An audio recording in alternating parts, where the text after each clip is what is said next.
Hi, this is Carolyn, and Erin is here with me, and we're going to talk about tonight whether or not coaching should be allowed in an adult recreational tennis match. I know I think it should be. Erin, what do you think? I for sure think it should be allowed.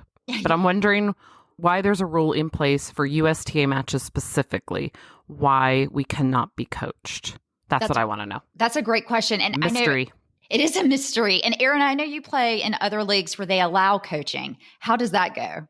That's true. Actually, I hadn't thought about that. So I played only one time. Last year, I played World Team Tennis, which was super fun.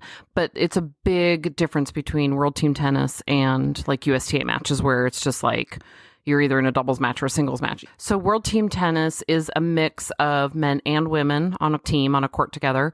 You do a match of women's doubles, men's doubles, mixed doubles, and then I think one or two singles. I can't remember. Nonetheless, you are allowed to coach in World Team Tennis, and it's super fun. In one of the matches we played, I saw two of my teammates, the two women doubles were playing, and the strong net player wasn't really able to like kind of get in and play her game and like put it away at the net because the baseliner was not her typical partner, and she was just kind of hitting like hard and low and flat balls. And one time on a changeover, I said, hey, to the baseliner, I said, hey, Tracy's not getting set up like she normally does. Like she can put that ball away so easy at the net, but you got to like give her like maybe more lobs or like just throw in something different so that she could, just giving her a chance to get in there and like play her regular, like, you know, great net game or whatever. And that changed the whole match around. Like they won, I think the next few games pretty easily.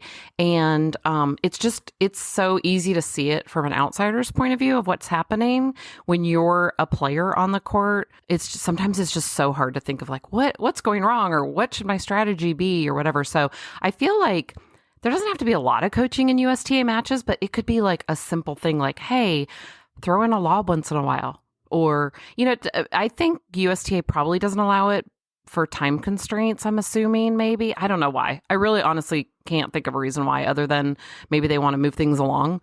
But the matches could actually be shortened if someone is allowed to tell you what's going wrong or what could win you more points quicker. Like, I feel like the opposite effect, actually. Like, matches might go quicker if you were allowed to be coached, right? Yeah, what do you think? I agree. I feel like if you follow the rule, I mean, so like USDA has these time constraints that you're supposed to do that no one follows. Right. So it's 25 seconds between points. When you change ends, it's supposed to be 90 seconds. And then at the end of a set, you're supposed to get 120 seconds or 2 minutes. Right. I feel like in that, especially between sets, like allow us to go and talk to someone and see if they see anything. I mean, I don't know of another sport where you're not allowed to get help as you're playing it. Yeah. You know? I can't think of a single sport.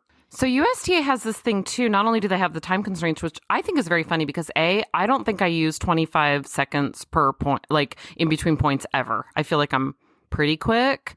I know the in between sets, I feel like there's no way it goes 90 seconds. Did you say? No. What's between sets? 2 minutes? 2 minutes between sets. I feel like it's always at least 5 minutes. If someone runs to the bathroom right, it's way longer than 2 minutes. I mean, we play here locally clubs that are pretty large that like it would take 2 minutes just to walk to a bathroom. Right. Yeah. Right? Yeah. Okay. So the exception is a bathroom break, which you can take anytime. That's another part of the rules that I don't, yeah. But yeah, it takes a long time. You could easily walk over within 2 minutes and say, hey, what do you see going on? Easily.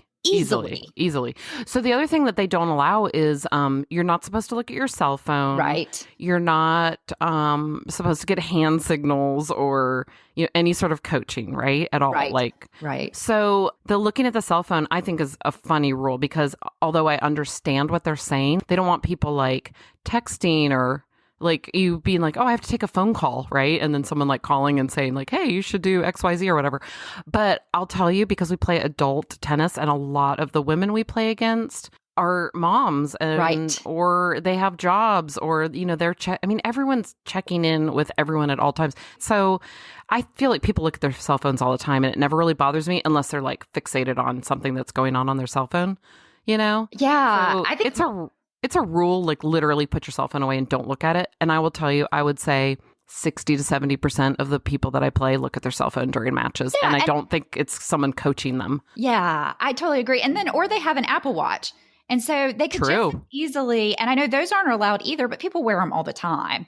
And Absolutely. I'm never going to say, hey, take your watch off. Exactly. I mean, they would probably look at me like I'm crazy. You're crazy. But at the same time, they could be texting you what to do. It just seems like there is no other sport that I can think of it all. I'm sure there's probably one out there. I just don't understand why USTA doesn't allow it. If you keep within the time restraints so that you're not longer, but some people eat a banana and it takes them 4 minutes. Oh my gosh. And I sit there and just watch them eat it. And so they're that should be against the rules. I gotta say that is annoying. Right? I have also played those people that took forever to do something as simple as eating a banana. So they're not following it anyway. I know that USTA coordinators listen to our podcast because we've talked to several of them. I would love to know the reason why, but I will say it would be so helpful because, like I said earlier, you can see something as an outsider that you can't figure out sometimes when you're on a court. That's yourself. right. And Erin, that happened one time with us where you saw me playing and you saw something that I didn't see at all. No. Yeah. So Carolyn was playing a singles match at a time of the year in our area that's very, very hot. So it was hot and it was probably like middle of the day and hungry, like all those factors going in, right? You were playing so awesome. You were like slicing. This lady that you were playing was like super tall and you were using your slices and kind of getting her low at her feet. You won the first like 6-0. It was like easy. And then like she changed everything. Like I think her thing was, I feel like we talked to her after. It wasn't that she had like a specific plan. She was just like, I have to change something, right? Yeah. And then she ended up beating you. I thought maybe 6-0 if I'm remembering correctly. Yeah. So she just changed everything. And the whole time I just started I watched you lose game after game in the second, knowing that you were going to go to a match tiebreak. I was like, Carolyn needs to go back to what she was doing in the first. But because that lady adjusted her game, you actually changed your game as opposed to just sticking with what worked. Right. So, and what was working was slicing low to her feet. And even if she was coming in. So between the second and third set tiebreak, I wanted so badly to just get your attention or follow you to the bathroom or do a charades, do hand signals, do, sign language, anything. I was like, I need to tell Carolyn, but I couldn't. Yeah. I'm not allowed. But man, I wanted to so bad. Yeah. I think I was like, can I text her? Will she look at herself? All of it ran through my mind and I was just feeling so guilty that I knew I wasn't supposed to do it. So of course I was honest and didn't do it. But I told you after, I'm like, Carolyn, did you realize? And I had no idea. It's just because you're keeping up with the score. You're trying. So they're changing what they're doing, so you kind of hot as anything. I was tired. Yeah, and I didn't see it at all. And that's just where those extra set of eyes would be so helpful. Yes. And also, we're not very good anyway. Even if you told me what to do, that doesn't mean I can implement it. You could actually execute. Yeah, there's no way I could actually do it. But it would be great to have someone there saying, no, what you're doing is right. Or, just to have someone else tell you what they think is so helpful at our level because we don't know what we're doing. Exactly. At least I don't, obviously. I don't. We know. We didn't last week or the week before. No, 2 weeks ago. We didn't. Neither one of us knew what a half volley was. So we actually had to look up on Wikipedia. That's how much we're not experts. We're definitely not talking about our experience. That's right. But I played a lady years ago now. I want to say 4 years ago. She was phenomenal, but I would rally really well with her in a singles match, but I was just hitting my normal, Erin hard, hard, low, flat ball, just barely going over the net, just barely clearing the net. And I was like, yeah, I'm at least getting some good rallies with her. I mean, she just had to wait me out. 3 or 4 balls later, I would just do something, and lose the point. She was just more experienced than me. And our pro, literally right after that match, the next day, I think I had a lesson with her. And she was like, did you not notice that girl just absolutely loved every ball you were throwing at her? Why didn't you do something different, like an offensive slice? And I was like, oh my gosh. Had she said that to me that day, I probably still would have never won that match, but it would have been a lot more competitive. Right. Yes. And I played her recently. I hadn't played this woman in 4 years, literally 4 years. And I just played her recently. And I remember that I still didn't win, but it was a doubles match. And we had a phenomenal match against her and her partner. It was super fun.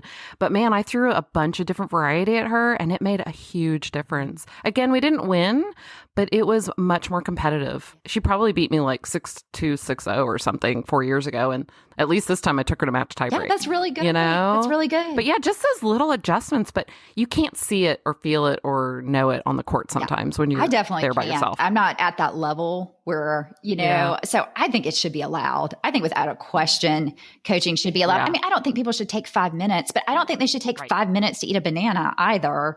So good point. There's got to be a reason specifically in USTA adult rec leagues. Yeah, this is they do not allow it. Nobody's getting Recreational. money. It's hard when you get frustrated and you can't figure something out. So let's make it more enjoyable and allow coaching.